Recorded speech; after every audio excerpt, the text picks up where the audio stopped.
Welcome to Spiritual Psychology. My name's Renee McKenna, and I bring my 30-plus years as a recovering addict and ex-crazy person turned therapist and shamanic healer to bring you snackable teachings on psychology, spirituality, and all things personal growth. And today I want to talk about selfishness and selflessness. And this could be seen as a continuum with extreme selfishness, self-centeredness, of sociopaths, narcissists, and alcoholics or addicts at the selfish end of the extreme, and compassionate, loving, generous souls on the selfless end of the spectrum. Hitler and Mahatma Gandhi, for example. Leaders both wanting to change their country in extremely different ways. And I have no illusions that Gandhi did not have selfishness in some aspects of his life, nor that Hitler did not probably have some redeeming qualities. I'm unaware of the details of either of those things, but most of us do fall somewhere in the middle in our own unique configuration of both selfishness and selflessness. And this is an interesting lens to view ourselves and other people through. Brings us to look more deeply at our motives for how we behave in the world, how we treat others, and our own internal experience of ourselves. And when we look at motives, what motivates us, it can be quite revealing and even surprising that many who act selflessly in the world are actually driven by selfish motives. And when we come to understand what drives the narcissist, the sociopath, or the addict, that selfishness is often a response to deep dysfunction, fear, and pain. And I have been taught that compassion is the safest, most empowered space to hold, and that anyone on a spiritual or personal development path would benefit from growing in compassion for this entire spectrum, from the selfish to the selfless. Because although the pathology of the extremely selfish or self-centered is obvious, particularly by the level of pain and suffering that selfishness creates in others and in the self-centered person themselves. Whoa, a lot of self in that sentence. But that's what we're talking about, self, in all its myriad forms. But rather than as a continuum, I often see selflessness and selfishness as a pair of opposites, like a yin-yang symbol or a binary pair that's bound to each other. Most narcissists have a love addict attached to them. Many addicts are supported by a codependent, and although many sociopaths operate in isolation, many in the political, corporate, or spiritual realms, cult leaders, for example, often have an entourage around them endlessly feeding their egos, with the entourage hoping to feed off of the power of sociopathic leadership without having to do the work themselves. I just watched the documentary Wild, Wild Country about the now deceased Indian cult leader Osho and his lieutenant Ma Anand Sheela, both of whom ended up in prison for some really dramatic and fascinating escapades at Rajneeshpuram in the outback of Oregon in the 1980s. And it's interesting because I've listened to many of Osho's talks on YouTube, and in many ways he was a very highly evolved spiritual teacher. And the transformative work that he developed, which was a blend of meditation, emotional and energetic release, and community support, was really actually great work and quite transformative. And he had a massive following, first in India, and then they came and tried to build a city of love and community, which deteriorated into a tremendous scandal of attempted murder, political manipulation, government conspiracy, xenophobia, and many levels of cult abuse. And that's a very extreme example of this black and white, selfish, selfless kind of spiral that I think most of us are caught in or express in some areas of our life or another. And again, it's very easy to see the pathology of the extremely selfish, damaging, and dangerous. And it's less easy to see the pathology and dysfunction in those who present as selfless. But having had my own spiritual abuse experience with a powerful teacher and some projection and counter-projection of their own unhealed stuff and my unhealed stuff, and conversely having my own experience as a mentor, as a boss, as a wife, and as a friend of being overly selfless, overly generous, giving and doing too much for other people with the idea of trying to help them that had a bad outcome in the end. And as I have come to look deeply at my own motives for selflessness, there are often selfish motives underneath. The idea of a bad motive hiding underneath a good one. That a lot of my generosity and selflessness has been driven by a deep need for others to love me, feeling like I needed to earn or purchase that love with my overly giving to them, whether that's emotionally, financially, or with my time and energy. And narcissism is a very hip topic right now. And narcissism generally develops as a particular dysfunctional response to unmet emotional needs, usually in very early childhood or even infancy. And the people who couple or are drawn to narcissists are also driven by their own unmet emotional needs. And the narcissist and the love addict or codependent that's in relation with them operate as a unit.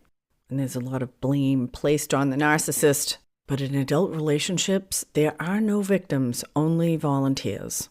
And taking responsibility for our own motives and the idea that whatever circumstances we are in our life, we have a part to play in them. And they are likely the result of a bunch of conscious and unconscious decisions that we made. The more we can become aware or conscious about what's driving us, then the more freedom and empowerment, personal growth is available. And the thing with narcissism, sociopathology, and addiction is that true self-centeredness cannot see itself. It's like the Ouroboros, the serpent or dragon that's eating its own tail. And we could interpret the symbol as the expression of the unity of all things, the endless cycle of destruction and recreation of the material plane. But it could be seen also as the endless devouring and suffering of the self. Most mental and emotional suffering could be seen as a form of self-centeredness, obsession with the self, obsession with how we feel, with how we think about ourselves, with our body, with our thoughts, with our emotions, with what other people think, how we should be, what we didn't do, what we could do. An extreme focus on the self, self-centeredness, is painful. It isolates us from the actual connection that we have with the larger system and has this endless feeding aspect like that Ouroboros of always seeking more, trying to do more, be more, think more, and then trying to escape from that pit through distractions, addictions, or pouring ourselves into the seemingly selfless needs of others as an attempt to heal or escape our own suffering. And this selfish, selfless dynamic is inescapable. It's part of the duality, the conundrum of being a human, that we do experience ourselves as separate. We do have to care for ourselves, but we need to do it in the larger context of being part of many, many systems which feed and nourish and support us. And that there is a healthy balance of self-awareness and self-care and selfless service participating in the larger system that creates a dynamic tension that really helps us and others grow and evolve. At least that's been my experience. Mixed within my codependency and love addiction was a genuine desire to help. And I define love addiction as an insatiable need for love and connection, and that may present sexually as well, trying to fill an insatiable inner emptiness. And it is usually the love addict's plight to become addicted to those who are love avoidance or emotionally unavailable. A particular cycle of suffering. And like does attract like.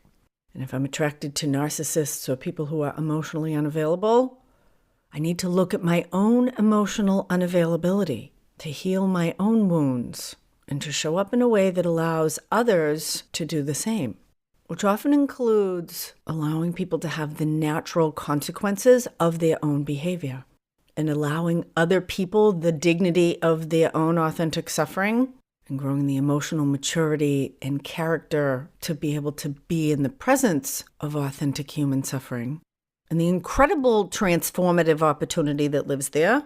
That's our work as healthy healers, as grounded lovers, as wise parents, and mature partners. Now, I was brought up with the idea that selfishness is bad and that any self-care that I did that made anyone else uncomfortable was selfish.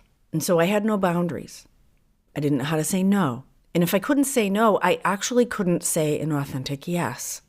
And because being selfless meant only caring for others and not caring for myself, it really set me up for failure and to never have my needs met. Because although we are constantly interchanging, receiving, and giving to others and to the world, we also need to give and release within ourselves.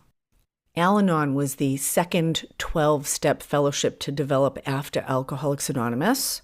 It was formed initially by the wives of recovering alcoholics to recover from the suffering that they were experiencing in pouring their whole life into trying to help their husbands and wives. And the resentment, the depletion, the fears that they had. And those fears and resentments are not the alcoholic's fault. Those are the soul level issues that they came here to work on. And it's not a coincidence that they were drawn to these dysfunctional people to reveal their own dysfunction. One of my favorite Al-Anon sayings is, mind your own business and get some business to mind. A call for healthy self-care and self-focus. And when we move out of dysfunctional selflessness, trying to get our needs met by appearing to be a loving person, and when we can actually turn that energy toward ourselves, then we have the energy to give generously and selflessly, but from a place of wisdom and balance, and not from a place of need or desperation or deprivation. That we give from a place of fullness, but we have to be full within ourselves first. And the healthy continuum of selfishness and selflessness has self-care, self-love, self-awareness on the selfish end. And true selflessness always feeds us. It's the elevated aspect of the Ouroboros.